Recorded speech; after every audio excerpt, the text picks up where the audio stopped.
Before we start, I just want to acknowledge we are here today at GHQ at OPP General Headquarters in Orillia. We're on the traditional territory of the Chippewas of Rama, and it's traditional Anishinaabe territory. The one really interesting thing that I wanted to share about this area is it has been a meeting place for First Nations peoples for thousands of years, and the narrows here between Lake Simcoe and Lake Couchiching were a big meeting place, and there are fish weirs there, and the name of the local community is, the traditional name in Anishinaabemowin is Minjinkining, which meant the place of the fish fence. I don't know if that's the exact translation, but you can still go and see this fish fence in the Narrows, and it's been there for over 5,000 years. It's older than the pyramids of Egypt, I believe, and still pretty good fishing there.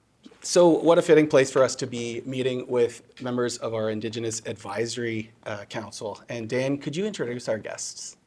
Yeah, so thank you all for joining us. I really appreciate you being part of the podcast. It's a passion of mine, and I enjoy learning, and our Indigenous culture is an area where I'm probably lacking in knowledge, and I love being a part of these things to try to improve my knowledge and understand our people a lot better. So thank you so much for everyone's involvement in the show.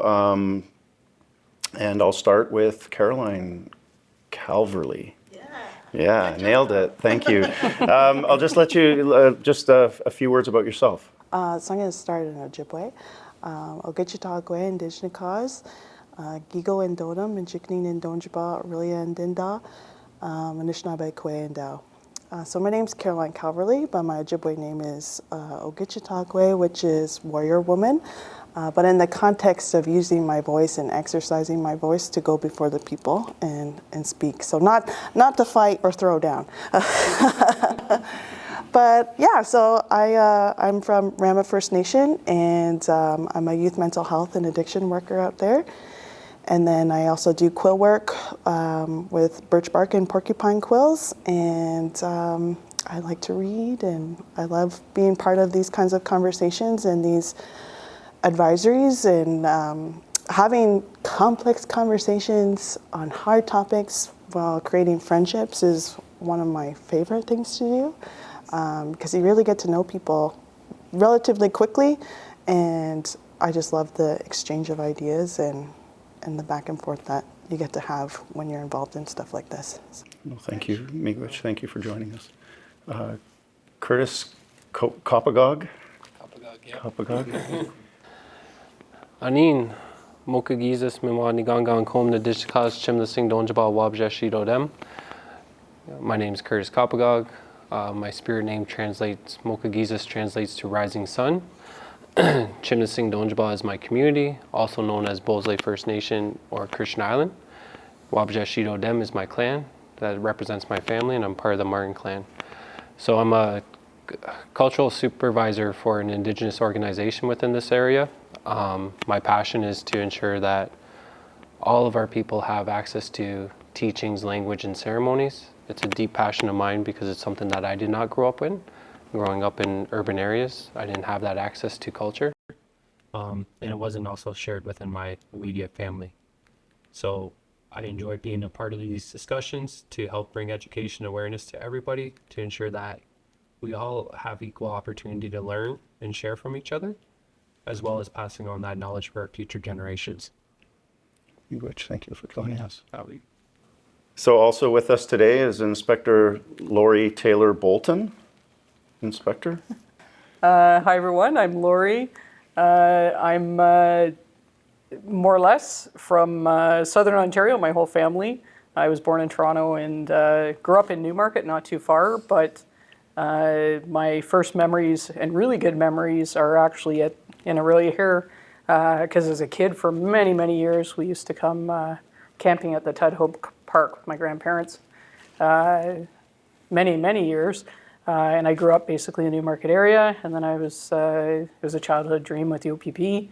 I've been with the OPP for a little while, and I was fortunate enough with the circle to get involved just because of my work with the OPP and the position I was in. So when the Indigenous Circle was suggested to us, I was fortunate enough to be in the right place at the right time to get involved and be part of it and learn a lot of new things, make some great friends, and move some things in the OPP. So it's been a real eye-opening and a great experience. Really, really good experience. Thank you. And last but not least, Chief Superintendent Carl Thomas. Carl's good, thank you. Thank you, and thanks for the opportunity today to talk. I started my career in Western Ontario with the Municipal Police Service and then went up to Smooth Rock Falls. I did not grow up around an Indigenous community, but when I did go up north, I was part of the crime unit, and unfortunately, did a lot of reactive calls to our Indigenous communities up the James Bay coastline. And what I have learned in the last couple of years through our advisory circle, because I was in East Region before here and was at the advisory circle there as well. I wish I would have known back then when I went up to the communities, because I'm going to say there was very little culture teaching and not aware of some of the culture importances back in the day. And a lot of time we were up there to investigate some of the most serious crimes. And looking back, if I would have had what I've learned in the past 2 years, I think it would have helped me to garner the respect of the community as well, because we're talking to a lot of people, interacting with a lot of people. But I can say in the last 2 years, I've learned a lot, I've shared a lot, and I think Lori and my responsibility from a regional perspective is to share what we've learned and make sure it's not Curtis, I'm going to refer to a comment you made one of our first meetings. It's just not a checkbox for the OPP, that we need to learn from this, share from it, don't make it a one-day wonder kind of thing. And Curtis promised us he would walk away from the table if he didn't see progress. And you know what? Probably the biggest comment that I remember from our first meeting, and even meetings since then, about the importance of what we need to do, what we need to learn, what we need to share is importantly, and share it amongst our members and other leaders in the communities, and even our communities, because a lot of our communities don't have a lot of Indigenous learning that they can learn about. So we've taken part in some events across Central Ontario. And I haven't seen Curtis at an early morning event yet, but we'll meet at some point.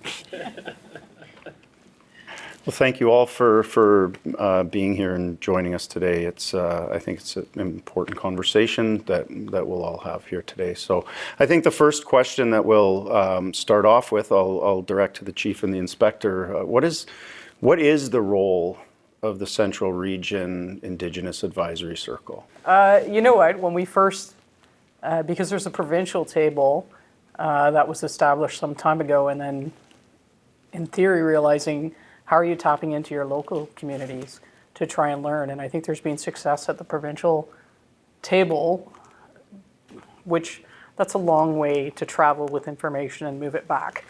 So certainly not our idea, through our Indigenous Policing Bureau, and that's where it starts. So then we start researching it a bit. Lots of questions, contacting people in IPB to say, are we on the right track? From the beginning, the idea was to have actual people in the community, not chiefs, including our chief, or chiefs of communities, not because in an Indigenous community the chief couldn't sit on it, but to tap into that local knowledge. And if the chief of a community chose to, then obviously they could come, but really make it more of a ground level experience and somewhere we can be people and learn from each other. And then taking some of that, what we're trying to learn, and establish some of those relationships, I think, so that when we have a question, and goodness knows we've had lots for you guys, and it's even taken us a while to ask the questions. All of us intimidated, really, in the first couple of meetings, even though we're the ones hosting and we're the OPP, we were intimidated because we didn't want to offend anybody. We didn't want to go the wrong direction. And we were struggling ourselves with even trying to figure out, what can we do with the circle? And we don't want to waste anybody's time. But I'm proud of how far we've come. And sometimes I think about, we've come so far, and then I think, oh my goodness, we're barely moving. The bottom line was getting involved with the community so the community, the Indigenous community, could give us advice. when we have issues or things that we're not really sure of, to form those relationships so we can ask inside the community to how do we do things better? How do we make it better? How do we educate? How do we understand? It's still ongoing, it's still developing, but what a great experience. So it's not actually an easy question, because it was hard for us to even understand initially, and especially being from the OPP.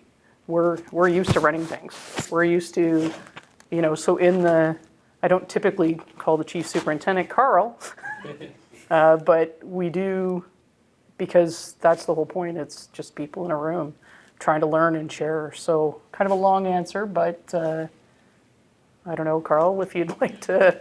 No, I just wanted to echo what Lori was saying, but at the same time, I wasn't even supposed to be part of the advisory council. And I know when I came to Central Region from East Region, Lori asked, okay, what are you doing here as a chief? Because I need to learn, I'm a leader, I need to share. We need to build the relationships and, more importantly, the trust, because there's a lot of trust to be built up, and it will take a long time. So when I came to Central, coming from East, where we had one going as well, I brought some of the practices I learned from there to Central, and I've learned so much more from our circle here.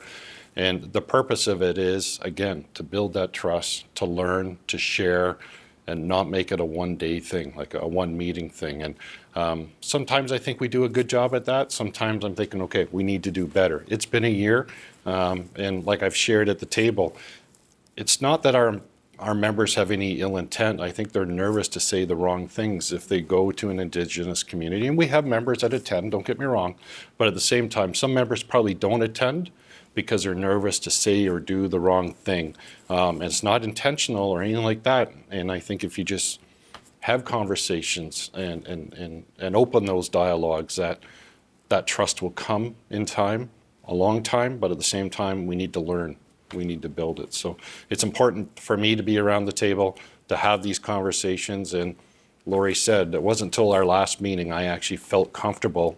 And that's a year into it. Well, not quite a year, 9 months into it, asking questions that, okay, why can't we say this? And you can say that. And it's building that comfort and trust amongst the group, but that's how we learn. Yeah, right.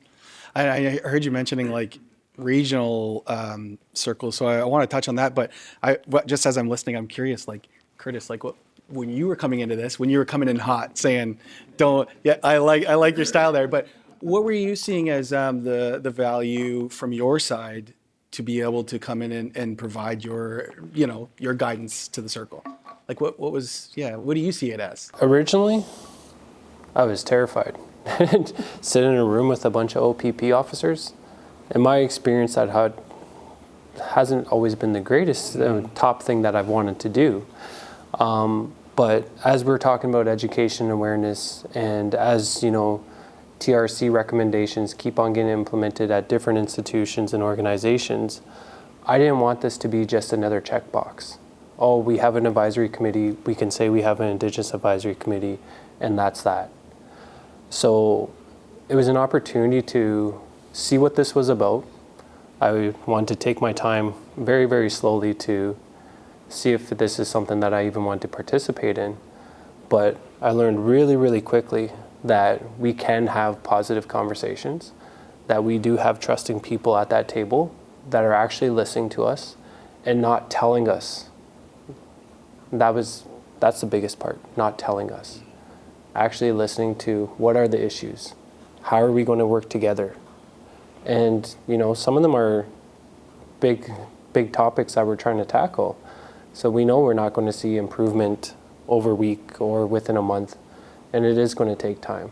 So in the beginning, I didn't know what to expect. But over time, it's been something that's evolved into and continues to evolve into something bigger than I possibly even imagined.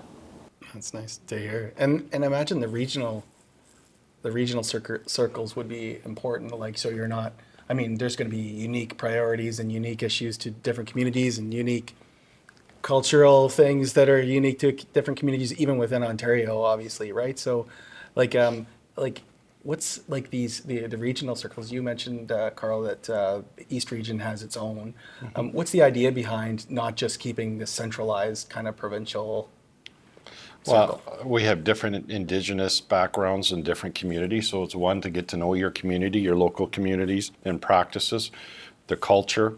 And you know what? Relationships are built over time. Relationships aren't built in crisis. And I just think it's just not, it's the trust that we build with it, but those relationships is so important. So if something happens in that community and we need to respond and work with community members, we know how to respond more appropriately. Right. And we know, okay, this may, if you say this or do this, it's going to be taken different ways from the community and different Indigenous backgrounds and communities across the province. So the local, and you know what, when it's local versus a provincial one, I think you have more candid conversations. You build the trust because we're from the same areas, live in the same similar communities. Like, we're all from the same community, but we just have different cultures, backgrounds, and different teachings that we have to learn. And I think that's the most important thing about this, building that trust, learning culture. I know from a leadership perspective for Central Region, we need to share that culture and make sure our members are engaged, want to be engaged, not to be afraid to be engaged at the same time. Right. It's funny. I thought of the story I was saying earlier today where I was learning a little bit of Anishinaabe and I went to BC, and it was a long time ago. I was in BC and I find myself in a First Nations community, and I'm at the store and I pay for my stuff. I'm like, miigwech, and the guy's like, what? and then I went, oh, and then I realized, yeah, like maybe 100 languages or so, like in the country, not like, so he's like, no, we're Thompson people here. We say chakshum, we don't say miigwech. And I left going, wow, do I ever feel dumb now? Like, to think that this far away from home, there's, yeah. So, I mean, it's all a big learning curve for sure. And it's, as long as we got that willingness to you know, make mistakes and learn from them, I guess, right?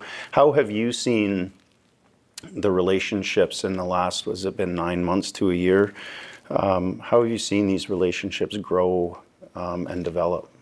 I think my favorite part of this whole experience, because I've been on it since, I think our first meeting was March 31, 2023. So at that time we had a different chief superintendent there. So one of my first thoughts that I had while I was leaving and exiting that first meeting, getting ready for whatever was to come in the summer, was wonder what this leadership change is going to be like. And I'm appreciative of how Carl's approach has been, because I think it's opened up the door for everybody else to feel more comfortable. And he really prioritized and emphasized that rank and position get left outside of the room. And I know that's hard for this organization. I have policing members in my family. My spouse is OPP and my sister's OPP. So I know how hard that is for everybody. But that's an important part in allowing people to exercise empathy and vulnerability and transparency in building relationships. When you add that power dynamic, you're kind of limiting what everybody's able to do in terms of a connection with other people. So that's the major thing that I feel like I've observed in our time together is everybody's ability to leave rank and position outside the door to make and prioritize relationship with everybody and get to know each other on a one-on-one basis.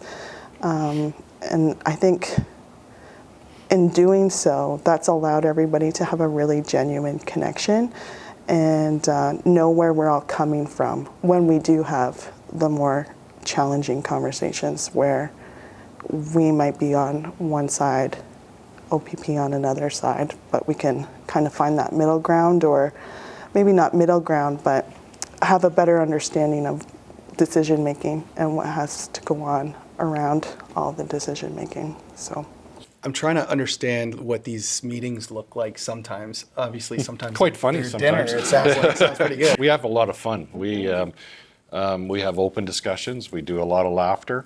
We tell stories. Tell me there's We're teasing. Oh, I tease him all the time. Yes, I'm a That's a victim. good sign, Yes, yeah. No, but that's how the you know you're trust. in. Yeah, but that's the trust, right? When you can have those open yes. conversations. Those conversations, we learn a lot around the table. Lots of topics have been brought up. We bring topics to the circle to say, okay, what do you think about this? And one of the last topics was the community satisfaction surveys, where a number of our Indigenous communities don't have it done. And how do we approach that? So as an organization, we've been able to take that back and have further conversations. How can we do this in a positive way without offending the community? Right. For not being that checkbox. Hey, we just called the community, we did a survey. How does that look? So things we're learning that makes us grow as an organization as well. But like Curtis, you started off about being terrified coming to the first circle. We all were. We all were, because we didn't know how it was going to go. And we still have community members from Indigenous communities I'd like to see at the table that we're working on. And that's being done, and that will be success in the future. How has it been received, like from your experience and what you've seen in your communities? Like, how has it been received in your communities? Chief Ted Williams asked me to be part of the advisory, and it was an easy yes for me. And I'm just going to qualify that because of what my family background is and having proximity to policing members. So I didn't have probably the same nervousness about going into the space because I've grown up around uniformed officers my whole life. So in that way, I think that's why Chief Williams asked me to go, because it's not an unfamiliar space. But the nature of my work keeps me close to our community issues that we have within our own community. I've also worked provincially, so I've seen a lot of similar issues in other communities as well. So I know that's why he asked me to go. And it was I feel like pretty strategic on his part, just so that we could have somebody who kind of sits in both worlds and kind of understands the dynamics around all of it. Because it's not easy, especially for most Indigenous people, not having comfortable experiences with policing members, not just OPP, you have the RCMP, municipal services, and all that kind of stuff too. So that's how I perceived why I was tapped to come.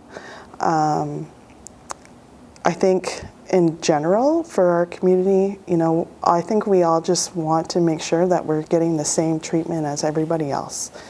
And that's always our priority in making sure that our people are treated respectfully and have the same opportunity as anybody else. So that's all I try to focus on, and loop in some mental health and all that kind of stuff when I can, because I know that's always challenging in this demographic too. So, but yeah. Well, we were kind of chatting before, and you said like my main responsibility is to my community, Yeah. and when I come here, like I'm Yeah. coming on behalf of my community, and I've got a responsibility there, so that's a Yeah. lot of pressure too, right? That honestly is the most pressure that I feel in being in this space today, is the community perspective opposed to what OPP might think about me. Because at the end of the day, I will always be a Rama First Nation band member, and I might not be an advisory member forever or associated with OPP forever. That has a finite time span, but my obligation is always to my people. And I think, Curtis, if you could, like, how did that decision for you happen, like, in your involvement with the circle? So my involvement with the circle is similar to Caroline. I was recommended to sit on the circle. Sitting at different tables, I was walking in at it, who am I representing here? And I had to remind myself that I'm representing Chimnasing. I'm representing my community. My community is not policed by OPP, it's policed by APS. So the relationship that I've had, and the relationship that I think a lot of my community members have, is there's a huge disconnect from being policed by APS, Anishinaabeg Police Services, and then going into town And if there's an incident that occurs, now you're dealing with OPP. So when we're looking at building those trusting relationships, right off the bat, that's difficult because OPP doesn't have jurisdiction over Chimnasing. They go into support, but the challenges that my First Nations community members face are very, very different than Rama First Nation or different from a First Nation that's policed by OPP. I feel very strongly that these conversations are not a one-time conversation.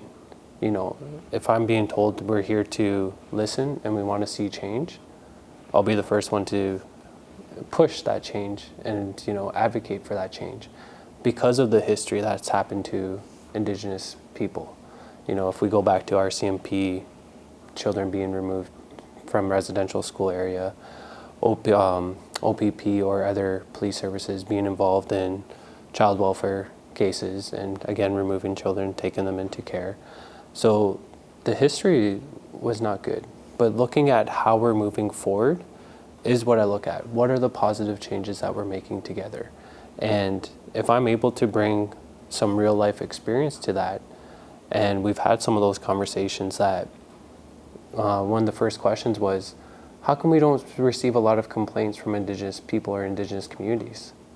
Well, if my experience is not great in historically dealing with a police officer, I'm probably not going to go complain about another police officer. If my interactions weren't positive, then right off the bat I'm thinking, this is a dead end road. Where is this going to go? If we're looking at, again, it's no surprise to anybody, the high rates of incarceration, for Indigenous people. If, people like that have a history, again, maybe they come across an issue with any kind of officer, again, there's that barrier. They're not going to complain because right off the bat, they feel like their voice is going to be unheard. When we look at mental health, addictions, things like those stereotypes, again, that causes another barrier. So the point of me being at these tables is to bring those real life examples. To me, I look at it as common knowledge, but I quickly realized it was not common knowledge.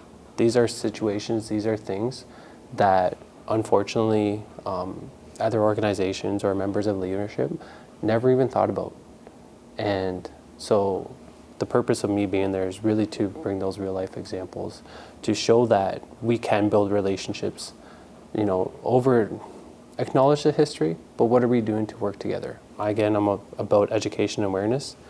If I can take 5-10 minutes to share some of those experiences where members of OPP and leadership feel comfortable asking questions and feel safe asking questions, how's that going to change when they're sitting at different tables, provincial tables, or other municipality levels, when they're talking about policies, procedures, and implementing change?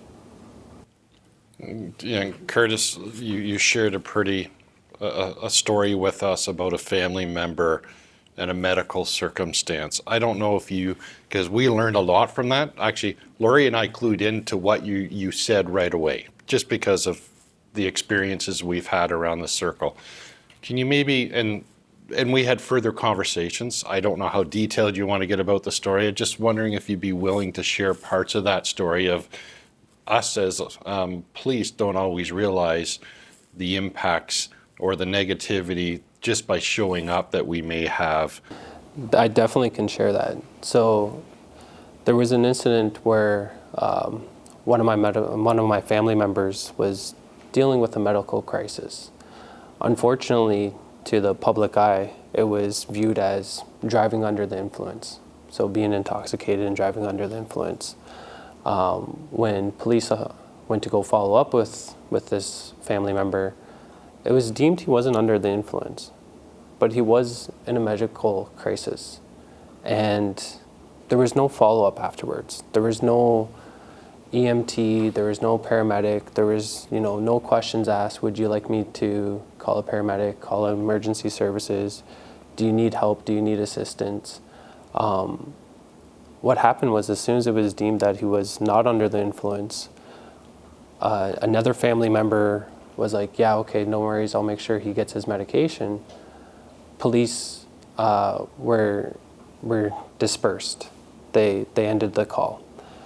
When I look at situations like that, would that have been different if it was a non-Indigenous person?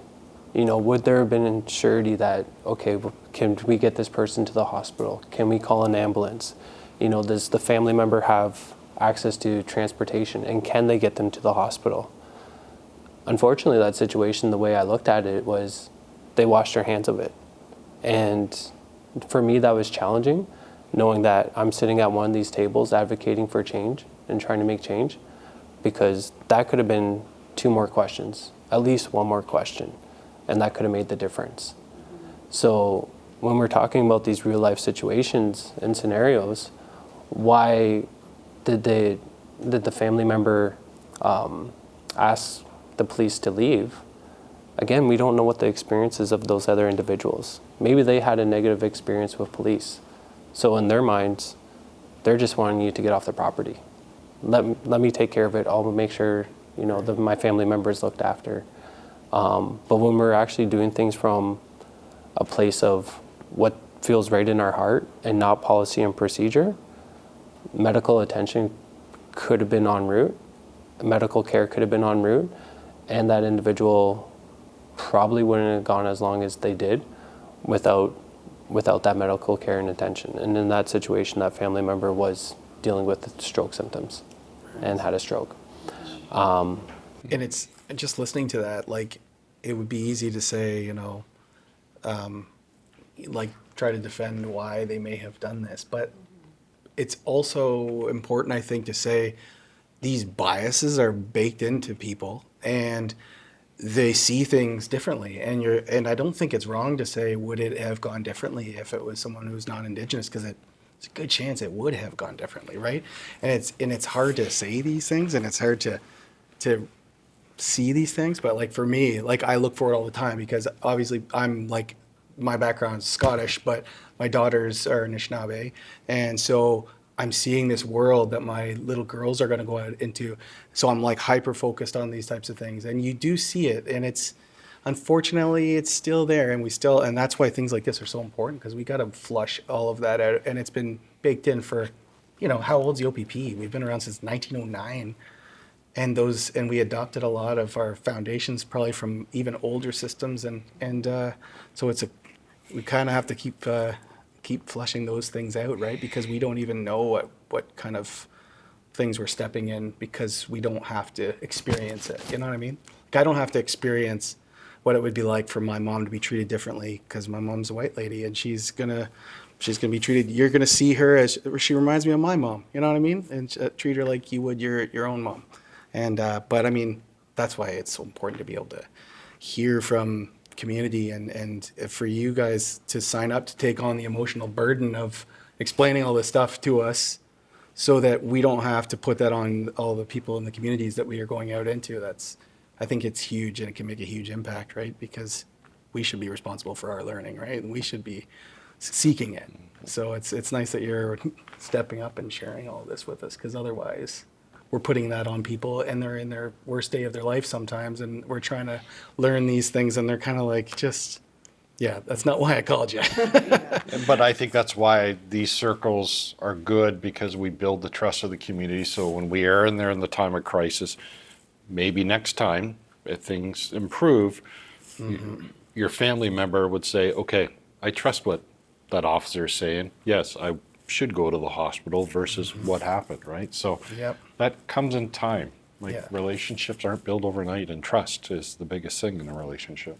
I think in educating our officers too, like to the fact that like how you interact with somebody is going to affect the next interaction. So it's kind of like this vicious circle that continues, and we need to break that and just continue to educate our officers to be mindful of that and respectful of that. And even through the building of the mental crisis response team, the MCERT teams in Indigenous communities, when somebody is having a mental health crisis, it's not always OPP responding.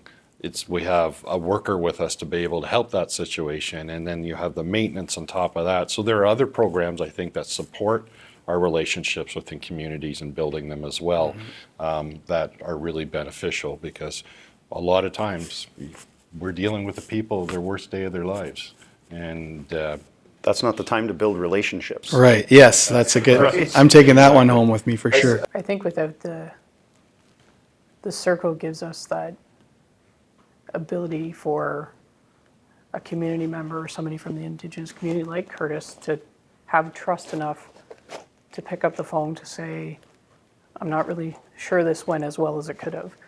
To me, the lesson in part for us on the officer side is to go, we need to pay attention to the needs of the community and the history, because for an Indigenous person is less likely to view the police in the same way as, say, my parents. In this particular case, I think of it the same way, that how fortunate we are that Curtis is comfortable enough to pick up the phone inside the circle to ask a question, for us to then have some pretty candid conversations about it. They didn't see it culturally or to go further, and then how does this impact all of our policing, certainly in Central Region for us, because the officers don't know what they don't know. So the officers, if they look at it culturally, can go, I need to be just a bit more gentle in my messaging. I need to encourage them.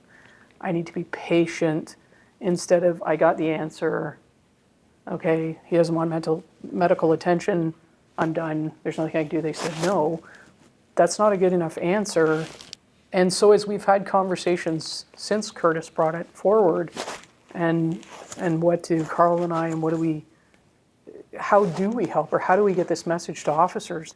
But now inside the culture of the OPP, with detachment commanders, with officers who are going to be caught on, but they asked them, and what do you want us to do?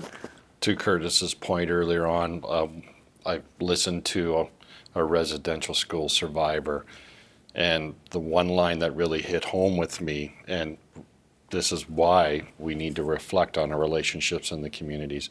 The police were always the ones taking children back to the school that got re-victimized. Mm-hmm. And I really never thought of it that way back before I heard that line, and I'm thinking, yeah, and I often reflect on that when I see where our relationships may not be the best in Indigenous communities. Okay, this is one of the big reasons why. There's a legacy there that we need to acknowledge.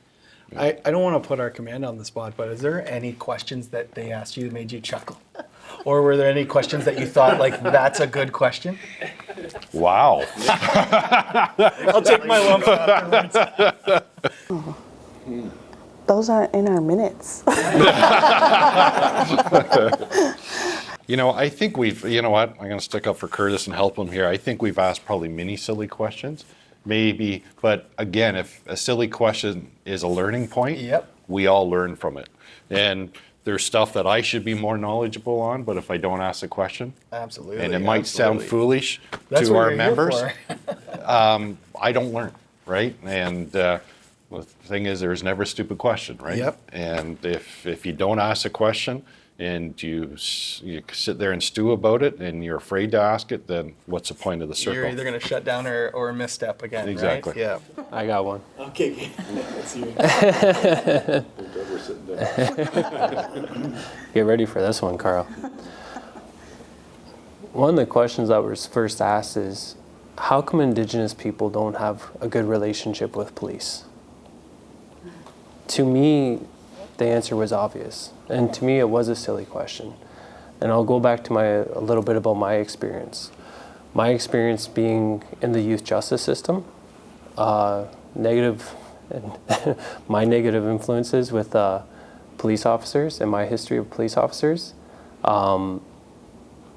Yeah, there was never a time where I thought it was going to be a good experience. Incidences where, you know, now I'm talking about direct family members coming into my home, taking away other family members for a crime or something that happened. It wasn't a positive experience. You know, at an early age, I can remember, unfortunately, cousins, other family members being arrested and put in the back of police cars. So that was my history, and that was my history going into my youth stage, where I became one of those I don't like to refer myself as a statistic, but another statistic. Another young Indigenous male involved in the justice system. And that history has to follow our people. So when the question was posed, why don't we have good relationships between Indigenous communities, Indigenous First Nation community members, and police officers? I thought that was ridiculous. I'm like, what positive impacts were we making in the community? So then the question was posed, well, how do we build these relationships? I said, well, you need to be in community for one. You need to be in community. To me, it doesn't matter if you're in uniform or not in uniform. You want to learn, you want to educate yourself. Here are the things that you're willing to say you're doing. Well, I put the challenge out. There's a sunrise ceremony within this community. I'll see you there. And to my surprise, I've had officers show up. Other officers within that detachment attend. Carl likes to joke around with me because I sent him to one that I had no intention of going to. Which was a bit of a drive, so it wasn't like it was 10 minutes away either. But when we were talking about those funny questions and, that there is no great big answer, there's no great big epiphany answer that we're going to get to. For some, it's a challenging question, and what is the big picture item? To me, it's a small question and it's common sense. So that's why it's important that we ask these questions and we have these conversations at these tables. Because what I look at as a little question and common sense, it's not viewed as so common for OPP members and members of leadership. Yeah, I see it as, when I'm hearing it, I'm seeing it as like a huge question, because I'm hearing it as like, how do I have an understanding of what an Indigenous experience with police would be for an entire life? You know what I mean? To adulthood. And I've gone through it with my own privilege and not experienced it, right? I've had a completely different experience. Well, to your point, it's just not your life, it's generations Yeah. of your family in some circumstances, right? And we don't always see that or understand that. Mm-hmm. Well, I think just to chime in there, proximity is important. So that's why an infusion of officers being involved in community and that concept of community policing is so important. Like, you can't get to know people and people can't get to know you if you're not engaging with them. And that's where my privilege is, in that I grew up in very close proximity to policing members. So that's why I am so comfortable in this kind of environment and around police officers. I can walk into a detachment or into a police station and not feel like I'm gonna get in trouble or that I am in trouble.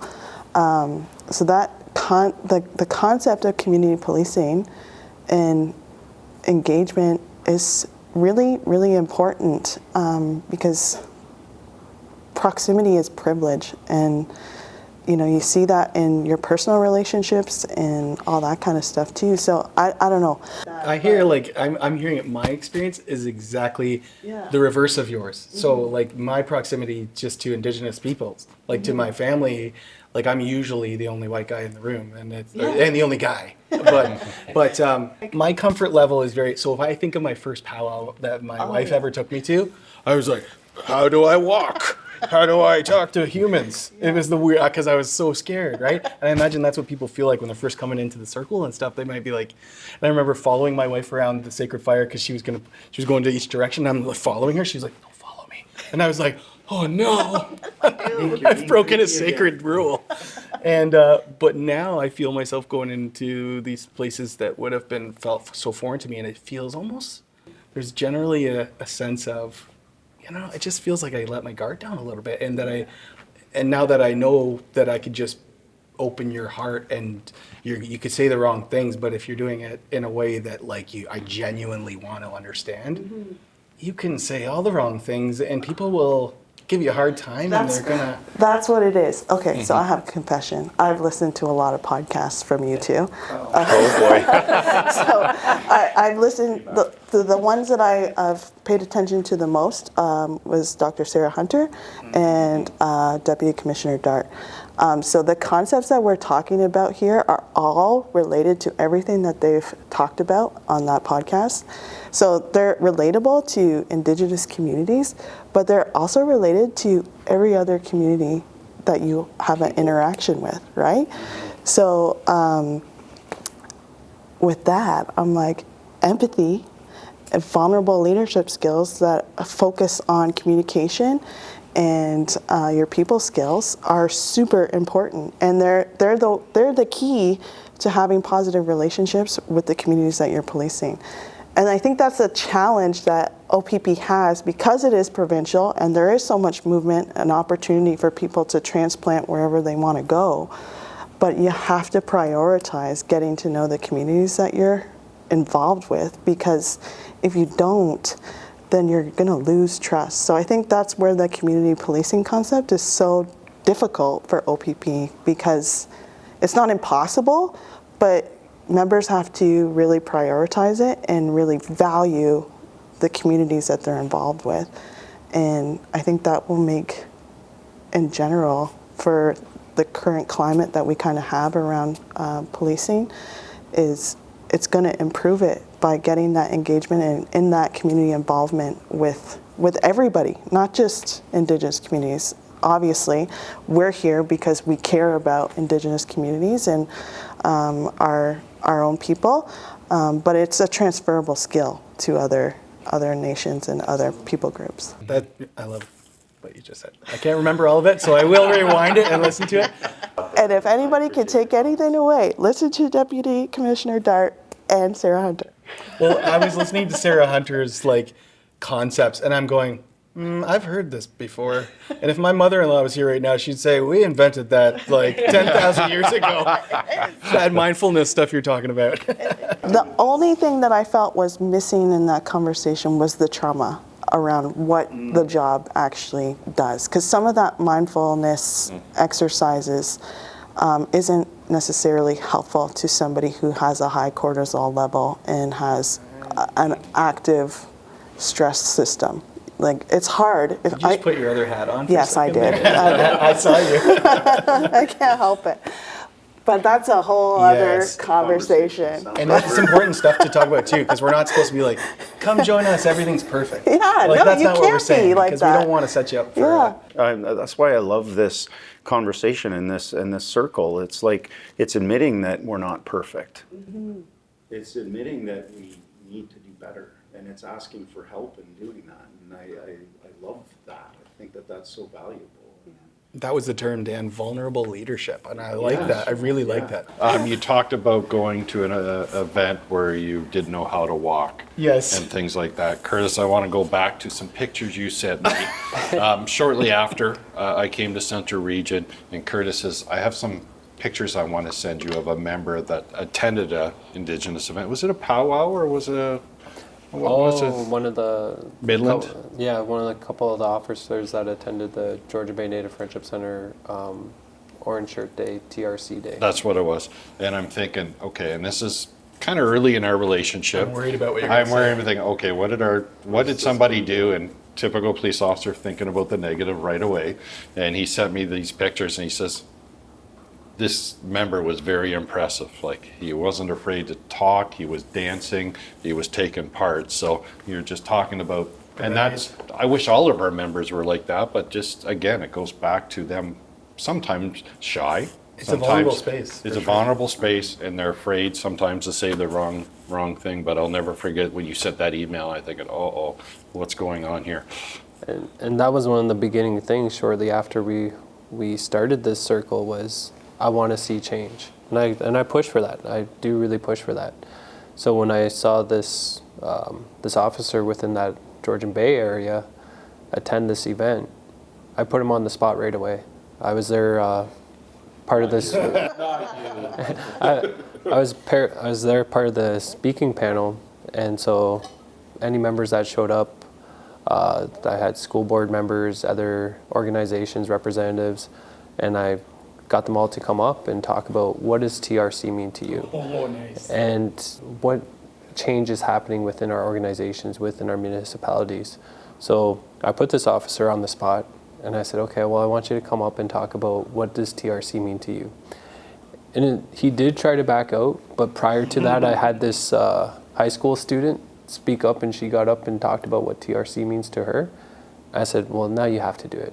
So I was very impressed to see other members of OPP that weren't at our advisory committee, that weren't at our advisory circle, actually communicate that to their detachments, and those detachment members attending events within the community. So those little things, those big things, little things, however I look at it, is what makes me come back to the next meeting. And is there representation from all of those communities in the circle? So the representation from all the communities, the attempts are made. Again, relationships being built, trying to have representation. The other ones that sit within the table are members of Indigenous organizations. If it's restorative justice out of the healing lodges and friendship centers, M&O is a part of that representation as well as another provincial organization. So the representation and the call out is there. I would like to see actual representation from all the included First Nations communities. But again, we're speaking about the challenges, what barriers are set up. We have some of our communities that are policed by APS, so they probably don't feel a high need to sit at these tables as they're, overcoming obstacles and challenges with funding and ensuring that they have adequate support before stepping outside of that, is my assumption.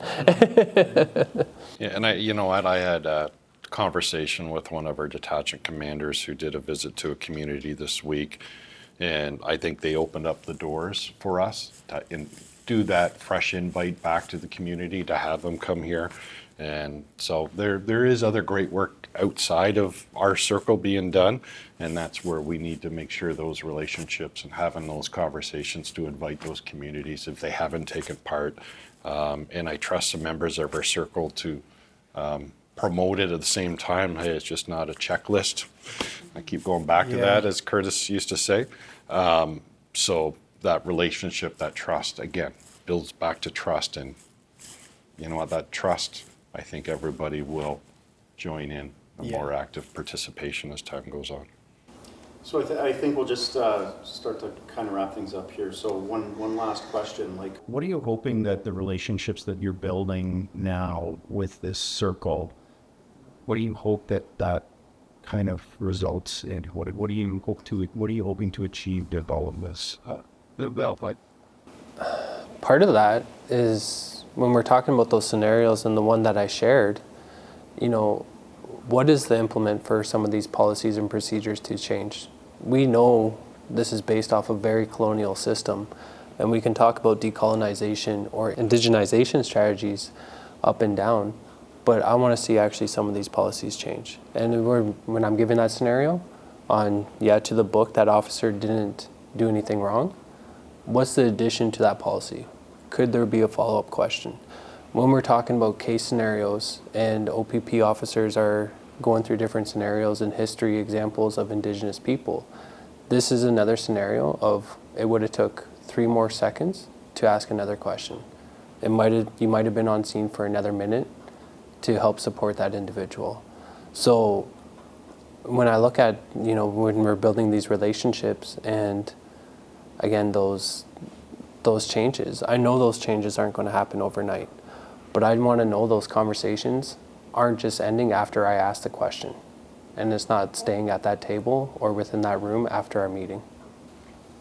Well, I guess we'll end the conversation there. I want to thank you all for being here today and being vulnerable and sharing and teaching me, Nick as well. I'm seeing a nod of approval there, so thank you so much. I think that it says a lot about you all as people in this kind of journey through what you're experiencing and your kind of passion for inspiring others to do better, and I appreciate that, and I thank you for that. So thanks, Nick, for joining me on this journey, and it was a great conversation. And to everyone out there who's listening, thanks for joining us. Appreciate your time for sure.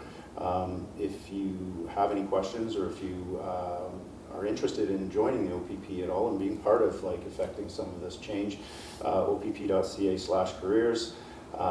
Be kind. It's a choice that costs you nothing.